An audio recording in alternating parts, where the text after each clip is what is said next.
안녕하세요 여러분, 필립입니다. 이번 영상은 생각하라 그리고 부자가 되어라 13가지의 성공 원칙에 의해서 뒤이어서 두려움에 관한 이야기를 해드리고자 합니다. 나폴레옹 힐은 인간의 본능 그 중에서 두려움을 우리가 없애야만 반드시 성공할 수 있다 라고 설명하고 있습니다. 총 6가지의 두려움이 책에 등장하는데 가난, 비판, 그리고 질병, 사랑하는 사람을 잃을 두려움, 노화, 죽음 이렇게 6가지인데 그 중에서 오늘은 가난과 비판에 대한 두려움을 말씀해 드리고자 합니다. 성공을 하기 위해서는 3가지의 적을 반드시 없애야 한다고 힐은 말하고 있습니다.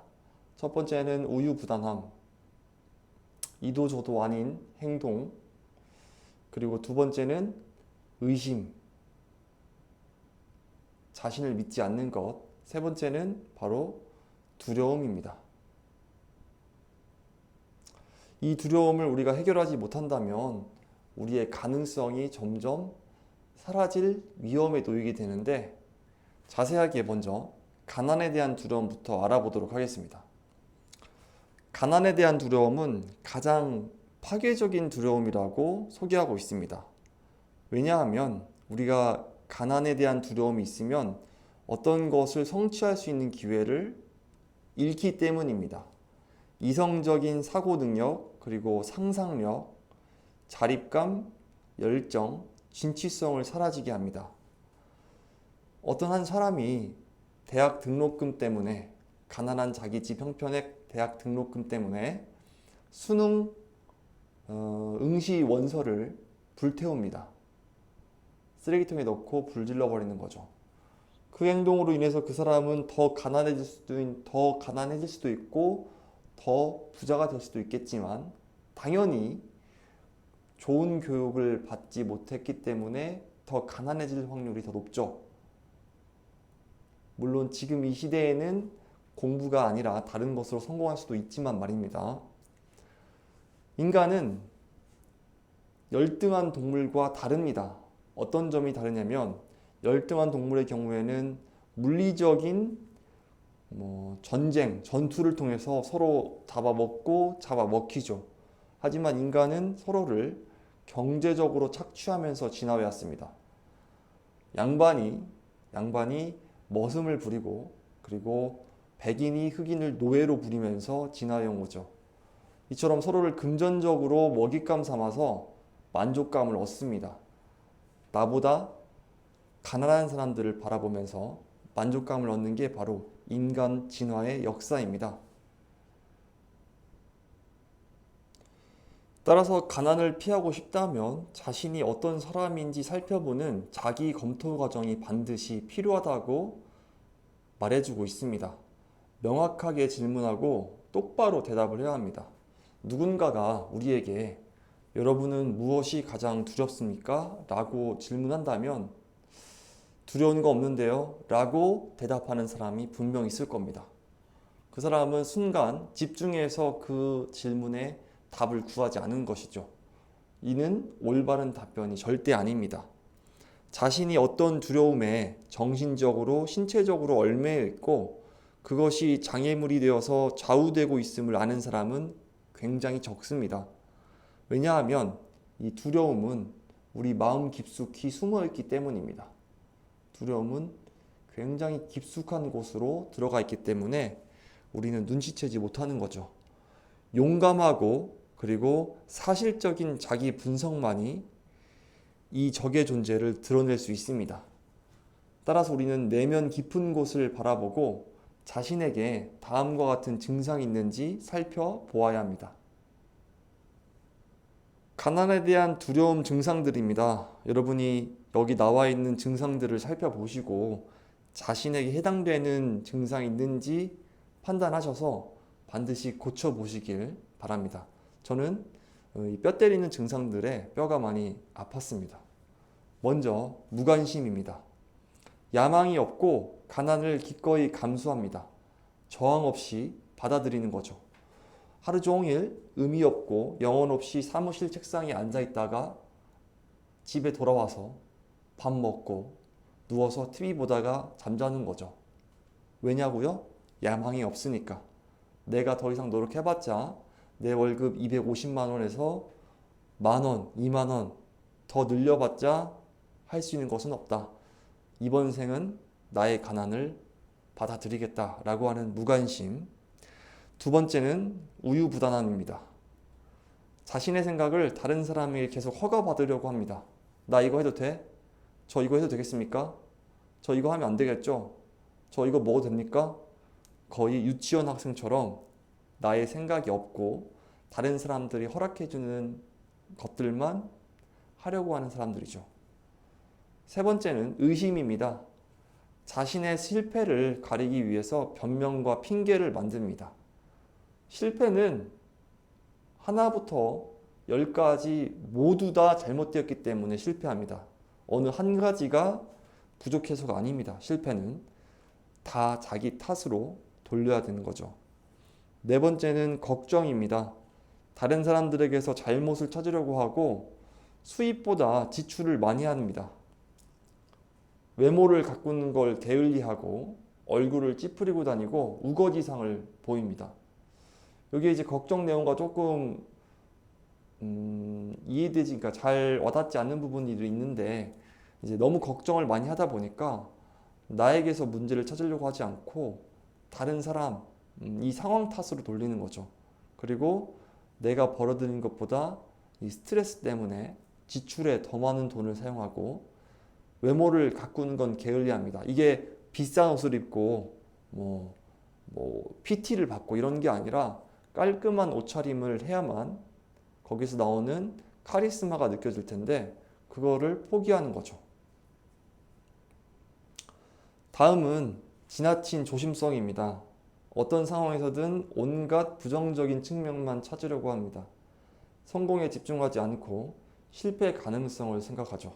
어떤 일을 했을 때 시작하려고 하면 마음속으로 이거 실패할 가능성이 어느 정도다 라고 해서 아예 시작조차 하지 않는 거죠. 그리고 시작할 만한 적절한 때가 오기를 기다립니다. 문제는 영원히 기다리기 때문이죠. 이거는 다음 달에 또는 내년에 내 월급이 어느 정도 오르면 또는 아이가 어느 정도 자라면 이라고 해서 때를 기다리는 거죠. 다음은 미루는 습관입니다. 이거는 제가 가장 많이 저의 뼈를 때렸던 건데 작년에 했어야 하는 일을 내일까지 미룹니다. 나아가서 싸우기보다는 기꺼이 타협을 택하고 실패한다면 무엇을 할지 계획을 세우죠. 일을 하다가 성공시키기 위해서 더 집중하고 노력하는 게 아니라 벌써 실패를 생각하는 거죠. 또 부를 요구하는 사람들로 자신의 주변을 채운 게 아니라 이미 가난을 받아들인 사람과 어울립니다. 야, 뭐 어때? 인생 욜로야. 오늘 술 마시고 해외여행 가고 비싼 옷 입고 그러면 되지. 할부로 자동차 사고 가난을 받아들인 사람과 어울리면 답이 없습니다. 돈이 말해주는 것은 분명 있습니다. 무엇이냐면 이 부란 돈으로만 측정할 수 있는 것이 아니라는 점이죠. 하지만 파산한 사람들은 이렇게 생각할 수 있을까요? 한 남자가 있습니다. 직장을 잃고 길거리를 걸어가고 있죠. 상점 안에 맛있는 음식 또는 멋있는 옷을 입은 사람들이 서 있습니다. 그 모습을 이 사람은 바라보겠죠.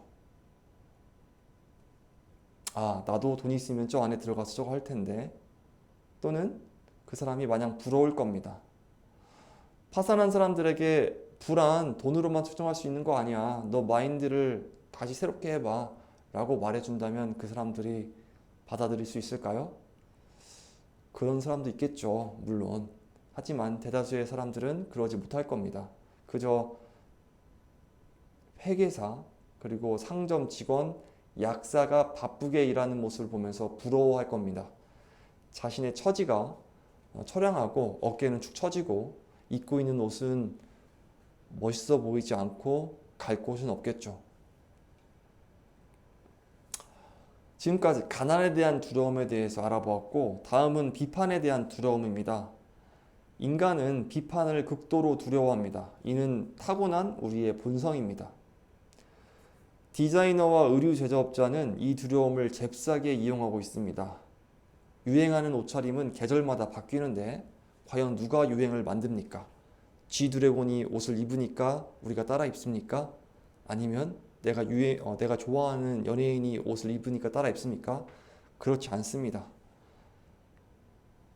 디자이너와 의류 제조업자들은 더 많은 옷을 팔기 위해서 유행을 만듭니다. 새로 만든 옷을 유명한 스타에게 입히고 그 스타를 바라보면서 대중들이 따라서 입게 하죠. 그러면 옷장에 있는 내 옷은 유행과 뒤처진 것으로 변하고 사람들의 손가락질, 유행에 뒤처지는 놈 소리 안 듣기 위해서 새로운 옷을 사는 것입니다. 비판이 두려운 것이죠. 비판에 대한 두려움, 이 두려움 때문에 우리는 진취성, 그리고 상상력, 개성, 자존감을 빼앗깁니다. 때때로 부모들은 자녀를 나무라면서 씻을 수 없는 상처를 입히기도 합니다. 너는 절대 극복하지 못할 것 같구나. 너는 꼭 네 아버지 같구나. 이 말은 연구자들이 이 말들이 자녀가 성년이 된 후에 이 능력을 저해할 수 있다고 말하는 예시입니다. 이 말을 들은 사람들은 아버지를 뛰어넘지 못하고 정말 극복하지 못하게 되는 것이죠. 비판 때문에 누구나 비판할 말을 한 무더기 가지고 있다가 그게 필요할 때든 아니든 공짜로 마구 나눠줍니다. 종종 친인척들이 가장 큰 죄악을 저지르기도 합니다. 명절, 친척들이 모여서 자신의 사업 아이템을 말하는데 무심코 야 그거 되겠냐? 라고 말하는 것에 큰 상처를 받고 자존감이 수직 하강하는 거죠. 또한 앞서 말씀드렸던 것처럼 불필요한 비판으로 아이의 마음에 씻을 수 없는 콤플렉스를 심어주는 부모도 분명 있습니다. 다음은 비판에 대한 두려움 증상입니다. 첫 번째, 강한 자의식 혹은 수줍음입니다. 일반적으로 긴장감으로 나타나는데 낯선 사람을 만나면 움츠러들고 어색한 행동을 하고 눈을 가만히 두지 못합니다. 두 번째, 침착하지 못합니다. 다른 사람 곁에 있기만 해도 긴장하며 몸을 가누지 못하고 기억력이 낮습니다. 혹시 이런 증상을 여러분 가지고 계신가요? 세 번째, 유약한 성격입니다. 확실하게 결정하지 못하고 인간적인 매력이 없습니다. 분명하게 의사를 표현하지 못하고 문제를 회피하는 습관이 있습니다. 다른 사람들의 의견에 무조건 동의합니다. 자신의 의견이 없죠. 이런 사람들은 내가 나의 주장을 펼칠 때 다른 사람들의 비판이 들릴까봐 자신의 의견을 포기해버리는 것입니다. 네 번째, 열등감입니다. 열등감을 감추기 위해서 자화자찬하는 습관이 있습니다. 다른 사람에게 인상적으로 보이기 위해서 과장된 행동과 과장된 단어를 사용합니다. 다른 사람의 옷차림, 말, 태도를 따라합니다. 유행에 민감하게 반응하는 사람들이 바로 비판이 두려운 사람들입니다. 또한 실제가 아니라 자기 상상 속에서 이뤄낸 성과를 떠벌리는 거죠. 자기의 성과보다 과장되게 부풀려서 말하는 사람들. 다음으로 낭비벽입니다. 유행에 민감해서 주변 사람들을 따라잡으려고 애쓰고 수입보다 씀씀이가 큽니다. 이런 사람들은 나 이게 나의 소중한 행복이야. 이 옷 사는 게 소중한 행복이야. 라고 말하지만 이거는 자아 개념이 잘못 형성되어 있고 그 뿌리에는 분명 비판에 대한 두려움이 있습니다. 근데 왜 이런 사람들은 항상 유행하는 옷만 살까요? 물론 아닌 사람도 있겠지만. 여섯 번째, 진취성 부족입니다. 자신의 아이디어에 자신감이 없고 높은 위치의 사람이 말을 걸면 얼어버립니다. 머뭇거리는 태도와 말투, 그리고 실제 자기의 본심과는 다른 말을 하는 경우가 있죠. 그러고 와서 집에 와서 후회하죠. 그때 솔직하게 말할 걸 이러면서. 일곱 번째는 야심 부족입니다. 게으르며 자기 주장이 없고 결정이 느리고 다른 사람의 말에 휘둘립니다. 반대에 저항하지 않고 패배를 받아들이고 뒤에서 험담하고 앞에서는 아부하는 사람들, 실수에 대한 비판을 받아들이지 않습니다. 이상으로 생각하라 그리고 부자가 되어라 나폴레옹 힐이 말해주는 성공 원칙에 이어서 두 가지 두려움을 소개해 드렸습니다. 가난에 대한 두려움, 그리고 비판에 대한 두려움. 많은 증상들을 제가 소개해 드렸는데 혹시 자신에게 해당되는 게 있다면 적을 알고 싸우면 백전백승인 것처럼 그 두려움을 극복하기 위한 노력들을 해보시는 걸 추천드립니다. 저는 이 증상들을 보면서 굉장히 많이 아팠습니다. 저에게 화살이 되는 증상들이었습니다. 제가 많이 가지고 있는 것들이었고, 이렇게 해서 생각하라 그리고 부자가 되어라, 제가 책 읽고 느꼈던 것들 정리하는 시간은 마무리하도록 하겠습니다. 총 14가지, 14편의 영상으로 소개해 드렸는데 부족했지만 여러분이 제 영상을 기점으로 해서 이 책에 관심을 갖고 실제로 구매해서 읽어보시는 것을 적극 권장해 드리겠습니다. 긴 영상 시청해 주셔서 정말 감사드리고 다음에도 좋은 자료 그리고 제가 좋은 배움 얻었으면 공유해 드리도록 하겠습니다. 이상 필립이었습니다.